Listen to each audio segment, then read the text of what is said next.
Pregnancy में काफ़ी time शिकायत रहती है कि हमको कॉन्स्टिपेशन होता है, कब्ज़ होता है। तो उनके मन में शंका रहती है कि हमको क्या-क्या टाइप के खाना खाना चाहिए जिसकी वज़ह से हमको ये कॉन्स्टिपेशन की प्रॉब्लम प्रिवेंट हो सके। तो आज हम लोग इस वीडियो में इसके बारे में बात करेंगे क्या-क्या खाना खाना चाहिए। Hello, I am doctor Sunita Lodhaya, fertility and reproductive specialist and practising gynaecologist since last 25 years.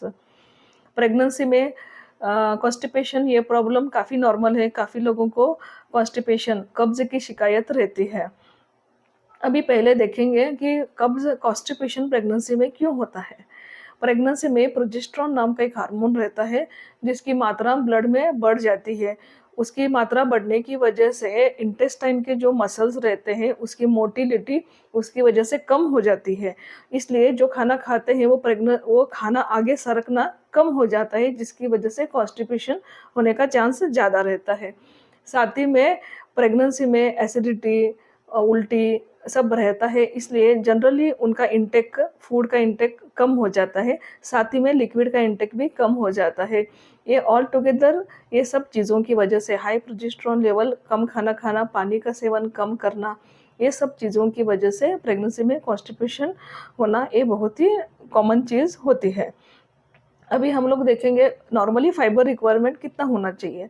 पर day at least 20 to 25 grams of fibre per day का इंटेक होना चाहिए कॉन्स्टिपेशन प्रिवेंट करने के लिए।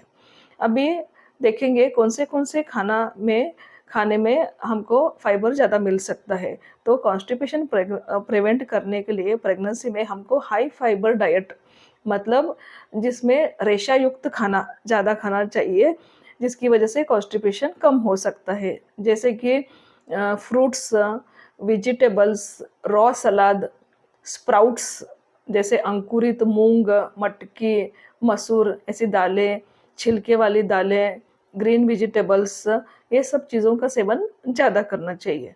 अभी आइए हम डिटेल में इसके बारे में बात करेंगे। पहले देखेंगे कि high fibre diet. High fibre diet मतलब खाना जिसके अंदर ज़्यादा फाइबर होता है, रेशे होते हैं, जिसकी वजह से स्टूल का बल्क बढ़ जाता है और मोशन होने में ईज़ी होता है। अभी फ्रूट्स का अगर आप लेते हो तो फ्रूट्स में जैसे कि पेरू, गुआवा, पपैया और पोमेग्रेनेट अनार और एप्पल, ये सब चीज़ों में फाइबर ज़्यादा रहता है, इनका सेवन ज़्यादा करना चाहिए। साथ ही में केला, केला जो छोटा केला रहता है, इलायची केला जिसको बोलते हैं, वो केला का आप सेवन कर सकते हो। उसके साथ में आप केले के साथ में आप हनी और थोड़ा-सा घी डाल के अगर खाएँगे, तो उसका फाइबर कंटेंट भी बढ़ेगा और साथ में थोड़ा कैलोरिक वैल्यू भी बढ़ेगा, जिसकी वजह से ज़्यादा प्रेगनेंसी में यूज़फुल हो सकता है। प्रेगनेंसी में जो खाने का प्लेट रहेगा, माँ की जो प्लेट रहेगी, उसमें 1/4 पोर्शन कम से कम फाइबर का होना चाहिए। अगर वो प्लेट है जिसके अंदर 1/4 पोर्शन, जिसके अंदर fruits, vegetables, green vegetable, sprouts जैसे मैंने आपको बताया, 1/4 उनकी थाली उसे कवर हुई होली होनी होनी चाहिए, वो उसका आपको ध्यान रखना चाहिए। फिर जैसा वेजिटेबल्स, जितना हो सके आप जो भी वेजिटेबल्स खाएँगे वो छिलके के साथ में खाना जितना हो बन सके, तो जिसकी वजह से फाइबर कंटेंट ज़्यादा मिलेगा। फिर ग्रीन वेजिटेबल्स मतलब जो भी हरी सब्जियाँ लोकली अवेलेबल रहती है, जैसे पालक, मेथी, जो भी अवेलेबल है वो सब्जी का सेवन ज़्यादा करना चाहिए। हफ्ते में एटलीस्ट 3 बार उनको ये सब्जियाँ खानी चाहिए। ये सब्ज़ी अगर आप कुक करके खाते हो तो उनको डीप कुक नहीं करना चाहिए, क्योंकि उनकी न्यूट्रिशनल वैल्यू कम हो जाती है। तो जनरली कैसा आप ये जो ग्रीन वेजिटेबल हरी सब्जी है उसको आप सूप में, पराठा में और राइस में डाल के खा सकते हो, जिसकी जिसकी वजह से उसकी nutritional value as it is रह सकती है। काफ़ी लोगों की शिकायत रहती है कि हमको अंकुरित चीज़ें स्प्राउट्स खाने की वजह से गैस की प्रॉब्लम होती है। तो ये आपके जो स्प्राउट्स है उनको आप थोड़ा कुक करके खा सकते हो, जिसकी वजह से आपकी गैस की प्रॉब्लम सॉल्व हो सकती है।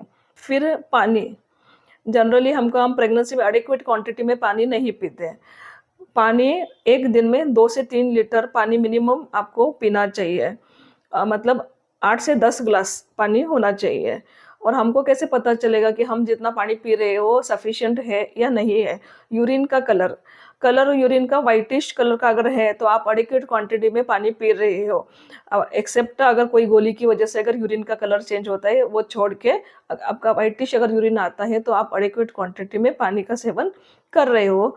उसके साथ में आप लिक्विड ज़्यादा पी सकते हो, जैसे कि छाछ, बटर मिल्क हुआ, शरबत, लाइम वाटर, सूप, ऐसा लिक्विड चीज़ें ज़्यादा पी सकते हो, जिसकी वजह से एडिक्वेट क्वांटिटी में पानी आपको प्रेगनेंसी में मिल सकता है। साथ ही में थोड़ी बहुत एक्सरसाइज, लाइट एक्सरसाइज, जो आपकी रूटीन एक्टिविटी है उसको आपको कंटिन्यू करना। Pregnancy it is a gift of nature, तो उसकी वजह से आपका जो मिनिमम रूटीन एक्टिविटी है उसको आप डिस्टर्ब नहीं करना। तो प्रेगनेंसी में high fibre diet, high protein diet, high caloric diet, साथ में एडिक्वेट क्वांटिटी ऑफ वाटर और मिनिमम एक्सरसाइज आपको ये कंटिन्यू करना चाहिए। तो आज हमने इस वीडियो में प्रेगनेंसी में जो होने वाला कॉन्स्टिपेशन है उसको प्रिवेंट करने के लिए आपको high fibre diet, adequate quantity में पानी और साथ में एक्सरसाइज, रूटीन एक्टिविटी आपको करना चाहिए, ऐसे आपको बताया गया। ऐसे ही हम लोग प्रेगनेंसी, डिलीवरी, इनफर्टिलिटी और gynaec related videos regularly upload करते रहेंगे। आपको अच्छा लगा तो लाइक, शेयर, सब्सक्राइब कीजिए। Thank you.